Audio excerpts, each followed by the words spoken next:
तो exercise 8.1 question number 1। तो क्या कहता है क्वेश्चन, ट्रायंगल ABC जिसका कोण बी समकोण है। तो एक त्रिभुज है हमारे पास में, डिग्री पर समकोण है, मतलब समकोण किस पर है, बी पर। तो बी पर समकोण, तो ये बी, तो ABC। ए बी की वैल्यू कितनी दे रखी है, 24 सेंटीमीटर, और BC की वैल्यू कितनी दे रखी है, 7 सेंटीमीटर। तो कहता है कि भाई निम्नलिखित का मान ज्ञात कीजिए। तो हमें पहला किसका मान निकालना है, सबसे पहले कहता है साइन A, कोस A। सबसे पहले हमें इसका मान निकालना है। तो सबसे पहले हम क्या करेंगे, सबसे पहले हम AC की वैल्यू निकालेंगे। तो AC की वैल्यू कैसे निकालेंगे भाई, हम यूज करेंगे यहाँ पर पाइथागोरस परिमेय। तो पाइथागोरस परिमेय क्या होती है, कर्ण का स्क्वायर बराबर आधार का स्क्वायर प्लस लंब का स्क्वायर। तो कर्ण क्या है, AC का स्क्वायर। आधार क्या है, BC, तो BC का स्क्वायर। और लंब क्या है, AB, तो AB का स्क्वायर।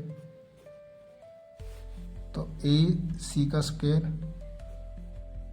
बराबर BC की वैल्यू कितनी है, 7, तो 7 का स्क्वायर।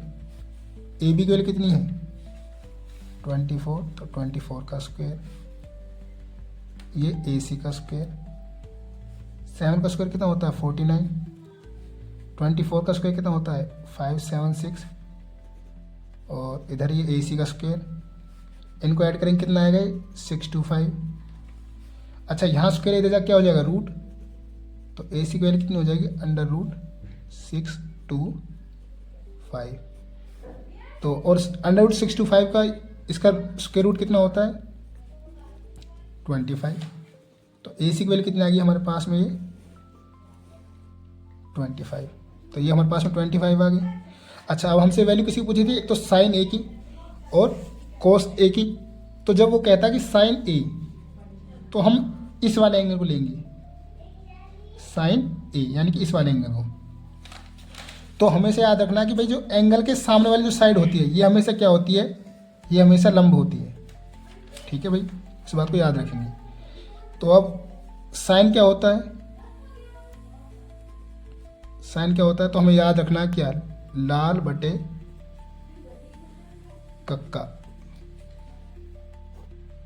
तो ये हमारा साइन होता है, ये हमारा कोस होता है, और ये हमारा टेन होता है। तो साइन क्या होता है हमारा, लंब बटे कर्ण, लंब बटे कर्ण। और क्योंकि हम ए एंगल की बात कर रहे हैं तो इस हिसाब से लंब क्या हुआ, ये हुआ 7, और कर्ण कितना है, 25। और कर्ण कभी नहीं बदलता, कर्ण हमेशा सेम रहता। तो साइन की वैल्यू तो ये हो गई।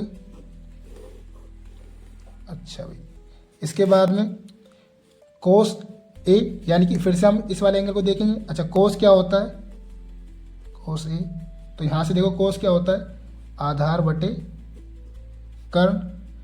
तो यहाँ से देखो ये तो लंब है, तो आधार क्या हुआ, 24, और कर्ण कभी नहीं बदलता, तो कर्ण कितनी है, 25। तो ये इसका आंसर हो गया। तो ये तो साइन A की वैल्यू हो गई, और ये कोस A की वैल्यू हो गई। अच्छा आगे क्या पूछा हमसे, आगे पूछा है सेकंड पार्ट में, कहता है कि साइन C की वैल्यू कोमा कोस C की वैल्यू। तो अब क्योंकि यहाँ पर C की एंगल C ले रखा है, तो अब की बार हम यहाँ पर एंगल C लेके चलेंगे। तो साइन C बराबर, तो देखो अब की बार हमारे पास में लंब क्या हो जाएगा, ये। तो यानी कि लंब क्या हो गया भाई, 24, क्योंकि साइन क्या होता है, लंब बटे कर्ण, और कर्ण तो वही रहेगी सेम, यानी कि 25। ये साइन C की वैल्यू आ गई। इसके बाद में कोस C, तो यहाँ से देखो भाई ये तो हमारे पास में लंब हो गया। तो कोस क्या होता है, आधार बटे कर्ण, तो आधार क्या हुआ, आधार 7 होगा, और कर्ण तो कभी चेंज होती नहीं है, तो ये 25। तो ये इसका आंसर हुआ। तो यहाँ पर हमारा ये फर्स्ट क्वेश्चन कंप्लीट हो गया।